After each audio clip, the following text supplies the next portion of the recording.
you saw before, to this web server one. Once you associate this elastic IP to that machine, you can use that IP to, for example, point your website to that machine.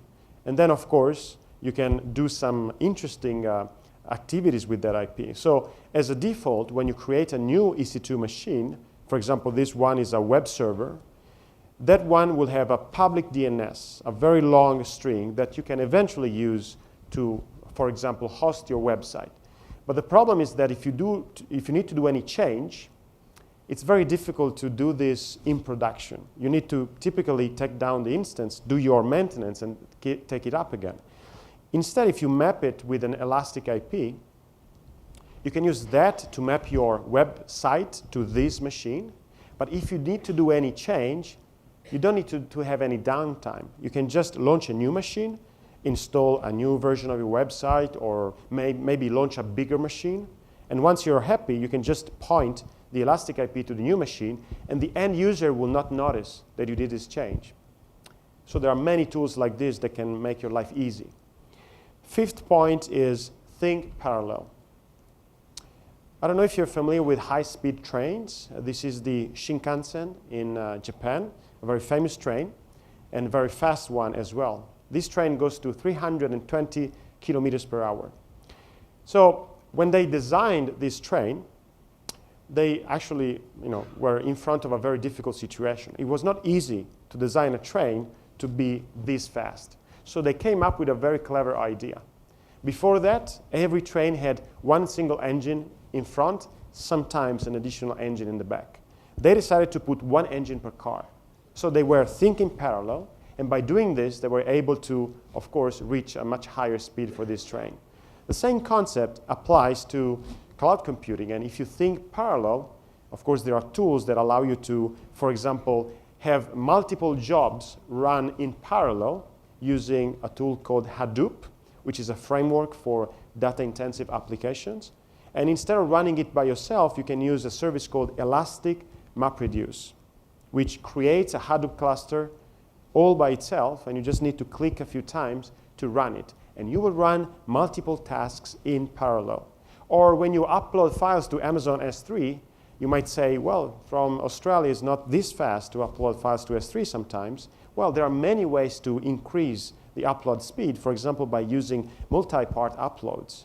Or maybe you can use the elastic load balancing to spread the traffic across multiple machines and have these multiple machines serve your customers in parallel.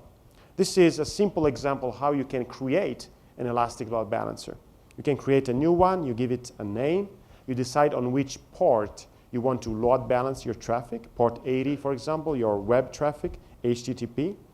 You can configure some parameters here.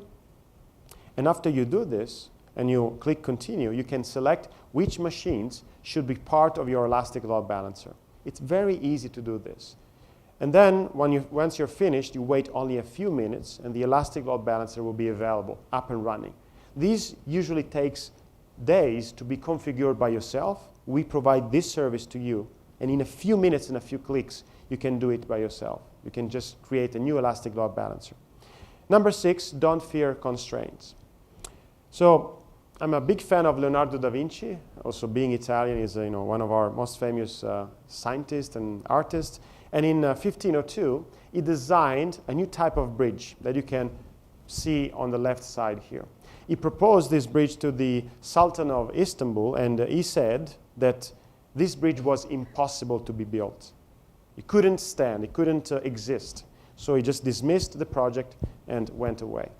But as you know, in Italy, even if we are pretty slow in finishing projects, we eventually finished them. So after 499 years, we actually built this bridge finally. Actually, the first one to be built was in Norway, and shortly thereafter, another one in Italy. And so they proved that Leonardo was right. And sometimes when you look at things that seem impossible at first, they are not impossible.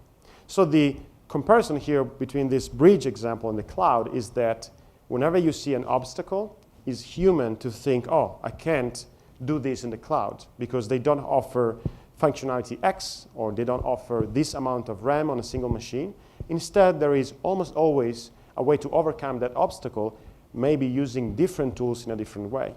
For example, if you need better database performance and a single machine is not enough for you, you can shard your database or divide it, split it into multiple parts and run every part in a machine so you can improve the overall performance. You can use the multiple read-only copies of your database so the read performance will improve dramatically. You can also cluster your database. If you need more RAM, the highest amount of RAM that you can have on a single machine on Amazon EC2 is currently 68 gigabytes of RAM. And there are some situations in which you need maybe 600 gigabytes of RAM. Instead of thinking, oh, it's impossible, don't wait 499 years.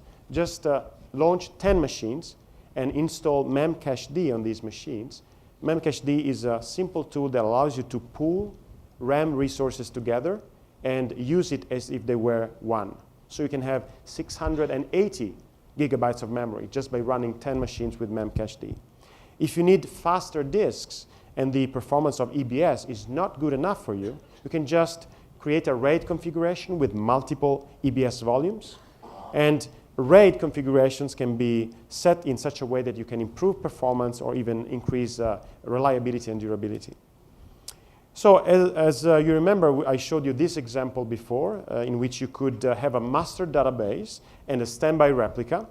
But in this case, it's still one single machine serving queries, responding to queries from your web servers or your applications. The standby replica is there only to take over in case of failure. If you want to improve performance, you can actually do something else. Let me zoom in a little bit more. You can still use the standby replica if you want to, but read queries, instead of going just to one machine, can go to additional machines that can be launched as replicas, read replicas for the main database. So your read performance can increase dramatically. Last but not least, security. Security is for us our #1 priority. And of course, we implemented many tools, many mechanisms, many techniques that can make security very, very good at AWS. Werner mentioned many certifications. We, of course, take care of the physical security of our data center as well as network security. For example, every EC2 instance is completely isolated.